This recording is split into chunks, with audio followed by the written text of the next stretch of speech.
అబద్ధాన్ని నిజంగా, నిజాన్ని అబద్ధంగా చెప్పడంలో ప్రపంచ పెద్దన్న అమెరికాను మించిన వారుండరంటే అతిశయోక్తి ఎంతమాత్రం కాదు. అమెరికా అధ్యక్షుడు ట్రంప్ వ్యవహార తీరు గతంలో చూశాం. అమెరికా తీరు తెలుసు. కాని ఇప్పుడు అటు అమెరికా తీరు, ఇటు ట్రంప్ తీరు చూడ్డానికి భారతీయులకు రెండు కళ్ళు చాలవన్నట్లుగా సీన్ మారిపోయింది. జన్మలో ఇండియన్స్ అమెరికాను నమ్మరని తాజా ఉదంతాలు రుజువు చేస్తున్నాయి. ఇండియా, పాకిస్తాన్ మధ్య ఉద్రిక్తతలను తగ్గించే చర్చలను ప్రధానమంత్రి నరేంద్ర మోదీ వ్యతిరేకించారా అంటూ ఒక జర్నలిస్ట్ అమెరికా ప్రతినిధిని ప్రశ్నించగా వైట్ హౌస్లో ఒక్కసారిగా కలకలం రేగింది. సమాధానం చెప్పలేక అమెరికా ప్రతినిధి ఆయన నోరు మూయించిన ఘటన ప్రపంచవ్యాప్తంగా చర్చనీయాంశం అవుతోంది. ఇండియా, పాకిస్తాన్ మధ్య కాల్పుల విరమణకు మధ్యవర్తిత్వం వహించిన శాంతి దూతగా అమెరికా అధ్యక్షుడు డొనాల్డ్ ట్రంప్ను సదరు జర్నలిస్ట్ అభివర్ణించాడు. అదే సమయంలో ఆ చర్చలను ఇండియా స్వాగతించలేదంటూ వ్యాఖ్యానించాడు. జర్నలిస్ట్ వ్యాఖ్యలకు అమెరికా ప్రతినిధి సమాధానం ఇవ్వకుండానే దాటవేశాడు. పాకిస్తాన్, భారతదేశం మధ్య కాల్పుల విరమణ తీసుకురావడానికి అధ్యక్షుడు ట్రంప్ చేసిన ప్రయత్నాలను పాకిస్తాన్ స్వాగతించగా, కశ్మీర్ సమస్యపై పాకిస్తాన్, భారతదేశం మధ్య శాంతి నెలకొంటే అధ్యక్షుడు ట్రంప్ నోబెల్ శాంతి బహుమతిని గెలుచుకోగలరని అటు జర్నలిస్ట్, ఇటు అమెరికా విదేశాంగ ప్రతినిధి అంచనా వేయడం విడ్డూరం.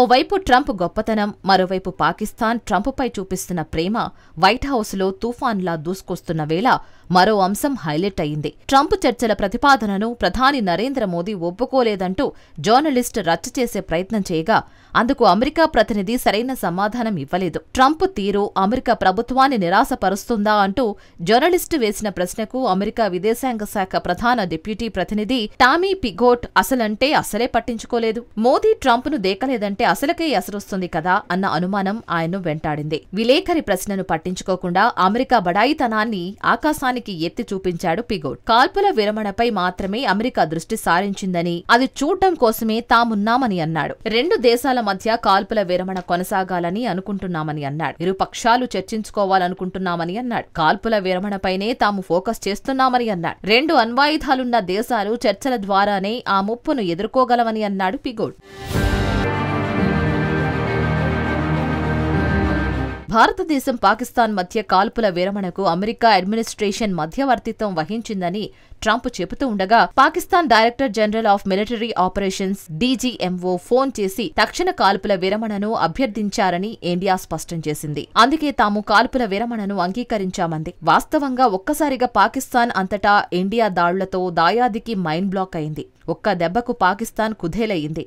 కట్ చేస్తే ఇండియాతో దీర్ఘకాలంగా ఉన్న వివాదాన్ని పరిష్కరించే ప్రయత్నాలకు ట్రంప్ నోబెల్ శాంతి బహుమతిని గెలుచుకోగలడని పాకిస్తాన్ విశ్వసిస్తోంది. అమెరికా అధ్యక్షుడు శాంతి దూతని అమెరికా విదేశాంగ శాఖ ప్రతినిధి పిగోట్ అన్నాడు. ట్రంప్ శాంతికి విలువనిస్తాడని కాకమ్మ కబుర్లు చెప్పాడు. ట్రంప్ ఒప్పందాల సృష్టికర్త అని, అమెరికా ఫస్ట్ ఎజెండాను అనుసరించడం ద్వారా ఆయన ప్రపంచాన్ని ప్రభావితం చేశాడంటాడు. అమెరికా ముఖ్యమన్నందుకు ఆయన శాంతి బాట చూపించాడని, సంఘర్షణలు ముగింపునకు రావాలని కోరుకున్నందున ఆయనను హీరోలా చూడాలని అన్నాడు. ఆపరేషన్ సింధూర్లో భారతదేశం, ఇజ్రాయెల్ తయారు చేసిన డ్రోన్లను ఉపయోగించడంతో ట్రంప్కు సమస్య ఉందా అని జర్నలిస్ట్ అక్కడితో ఆగలేదు. అబ్రహాం ఒప్పందాల ద్వారా ట్రంప్ యూదులు, ముస్లింలు, క్రైస్తవులను ఏకం చెయ్యాలని కోరుకుంటున్నప్పటికీ ఇజ్రాయెల్ డ్రోన్ల వాడకం పాకిస్తాన్, ఇజ్రాయెల్ మధ్య సంబంధాలపై ప్రభావం చూపుతుందని అన్నాడు. వాషింగ్టన్ దృష్టి కాల్పుల విరమణ చర్చలపై మాత్రమే ఉందని అన్నాడు.